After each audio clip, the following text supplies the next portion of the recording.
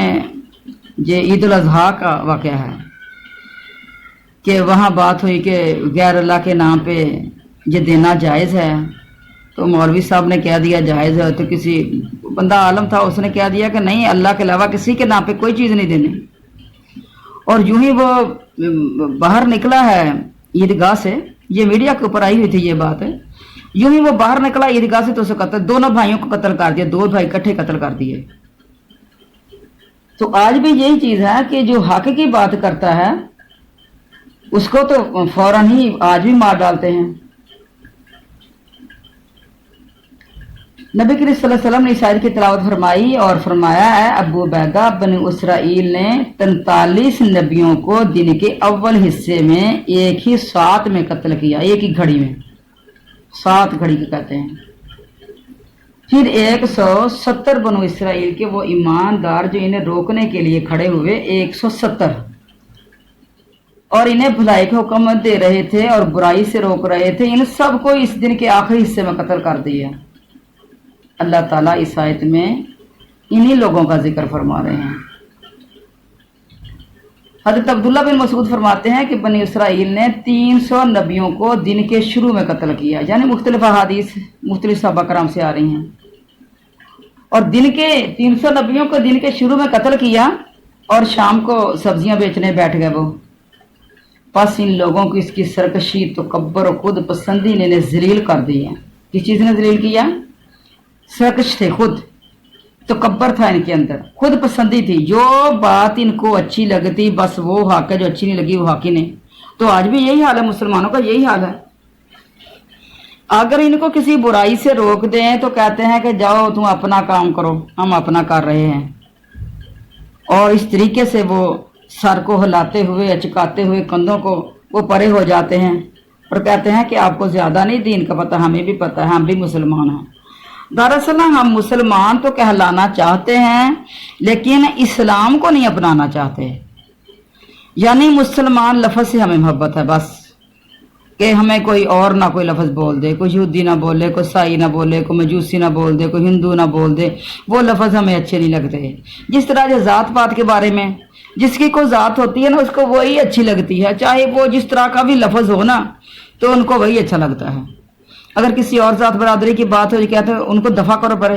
اس طرح کی خواتین کی میں نے بات کرتے سنا، فلاں ذاتوں کو دفع کرو پڑے، حالانکہ اپنے بھی جو لفظ وہ اپنی ذات برادری کا وہ بتا رہی ہوتی ہے تو ان کا بھی کوئی لفظی معنی نہیں ہوتا۔ تو یہی حال مسلمانوں کا ہے کہ یہ مسلمان کہلانا تو پسند کرتے ہیں کہ ہمیں مسلمان کہا جائے، اور یہ اسلام کے قوانین کو نہیں اپناتے، اسلام کو نہیں اپناتے۔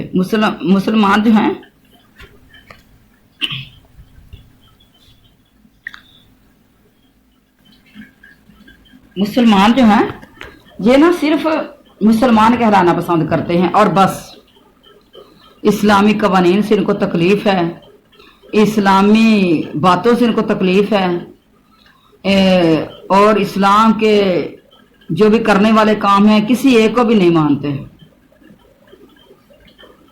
تو اس لیے اللہ تعالیٰ فرما رہے ہیں کہ ان کی خود پسندی نے ان کو ذلیل کر دیا، اور آخرت میں بھی یہ رسوا کن اور بدترین عذاب ان کے لیے تیار ہے۔ اللہ تعالیٰ فرما رہے ہیں کہ انہیں دردناک ذلت والے عذاب کی خبر پہنچا دو، ان کے اعمال دنیا میں بھی غارت ہے، آخرت میں برباد ہے، اور ان کا کوئی مددگار بھی نہیں ہوگا اور کوئی سفارشی بھی نہیں ہوگا، وَمَا لَهُم مِّن نَاصِرِينَ، کوئی مدد کرنے والا بھی نہیں ہوگا ان کا۔ تو اتنے لوگوں کو، انبیاء کو اور نیک لوگوں کو قتل کرنے کے بعد یہ دنیا کے کام کیسے کر لیتے تھے؟ تو اس طرح کا میرے نا ایک واقعہ گوش گزار ہوا، وہ عورت خود آئی جن کے ساتھ یہ واقعہ ہوا، وہ اپنی برادری کی بات وہ سنا رہی تھی، کہنے لگی کہ ہمارے نا برادری مسئلہ بن گیا، تو وہ نا کچھ دن آئی نہیں تھی، کوئی کام تھا، تو پھر مجھے بتانے لگی کہ میں اس وجہ سے نہ آ سکی کہ 2 بہنیں ہیں تو وہ ایک ہی گھر میں شادی ہوئی تھی ان کی، جانے ان کے ہسبینڈ جو تھے دونوں بھائی تھے، اور اب ان کی اولادیں جوان ہو چکی تھیں، تو وہ